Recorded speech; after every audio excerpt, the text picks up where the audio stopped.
Jenn Randall from Cascadia Elite.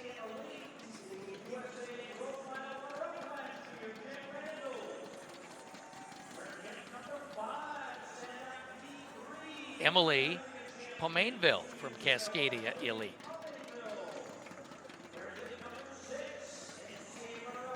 Lori Barton from the Brooks Beasts. And you know this name, you know the family name, originally from Bend. Ashley Mayton now running for Cascadia Elite. So Rebecca Mara, who was on the entry list, will not start. You've got a $5,000 cash purse, and the goal is sub 440. Can anyone in this group do it? Absolutely. I mean, to be honest with you, Bob, every one of these athletes has the ability. And speaking of a cash money payout, Allie Cash down there on the inside has been running phenomenally this year. The All-American from Oregon now does train up in Seattle, sticking with her old coaches that she had here at Oregon. Andy and Marisa Powell, who are now the director of track and field and head distance coaches at the University of Washington.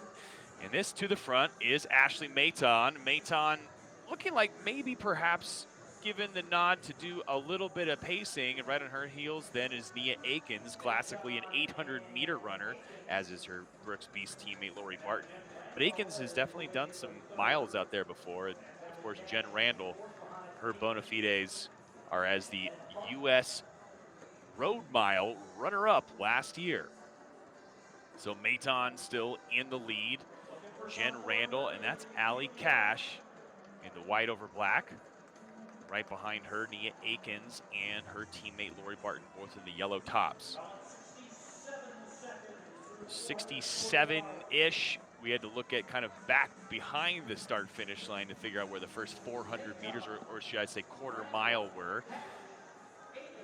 Just kind of inch that thing along as we try to get splits along the way. But Mayton really just getting after it, and the only one leading the chase pack is Randall.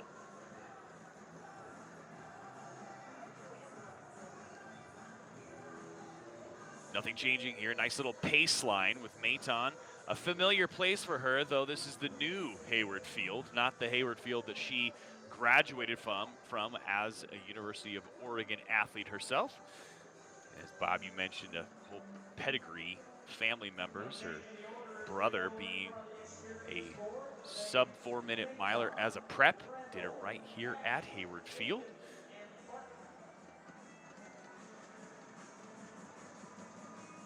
Jenn Randall, Cash, Akins, Barton, and then it goes back a little bit to Pomainville of Cascadia Elite. So Mayton looking like she has done her job, right about 2:20 through the half mile.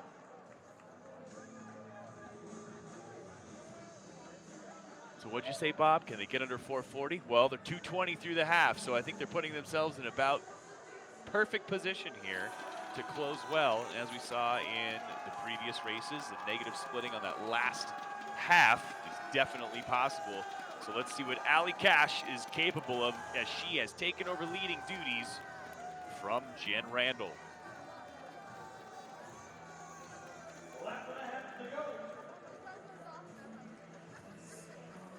Less than 600 Cash, meters. Randall, Akins, and Barton were all 222. So they're right in that range. That was at the half mile.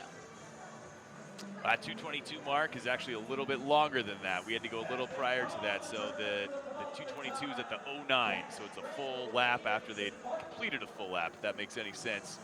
In the mile, you start further back. Unless you have special timing equipment, you're not going to set it up every extra few meters between those two spots. So there we go. We are lap to go at 3:30. 3:30 with a lap to go, and if they've been running about roughly 67, 68s the last couple laps, we're definitely going to see a sub 440.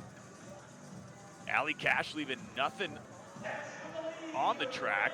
She's going to put it all down, but Jenn Randall making a move, the U.S. Road Mile runner-up, saying, wait a minute, people aren't talking about me quite enough, so I'm going to get after it here. She moves into that first position. Jenn Randall taking over the lead position. 200 meters to go from Allie Cash. Here goes Randall, an NCAA Division III All-American in Ithaca College. Another one of those Cascadia Elite athletes, and nothing but daylight now between Jenn Randall and Allie Cash. The boomsticks and the glow sticks lighting it up there on the home stretch. Here goes Jenn Randall. She is going to cross that finish line well under that 440 mark. She's going to take home some cash. Awesome, awesome race for Jenn Randall. 4:33.70.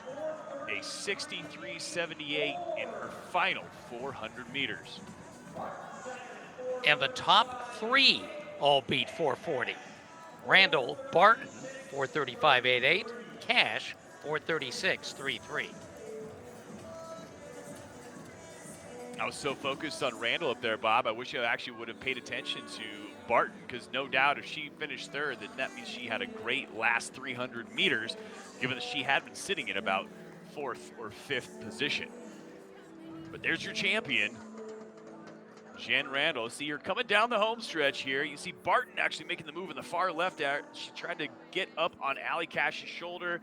Randall running away with it. The fight for second. And there it was, Lori Barton throwing down as an 800-meter runner would over the last 200 meters to solidify her position in second.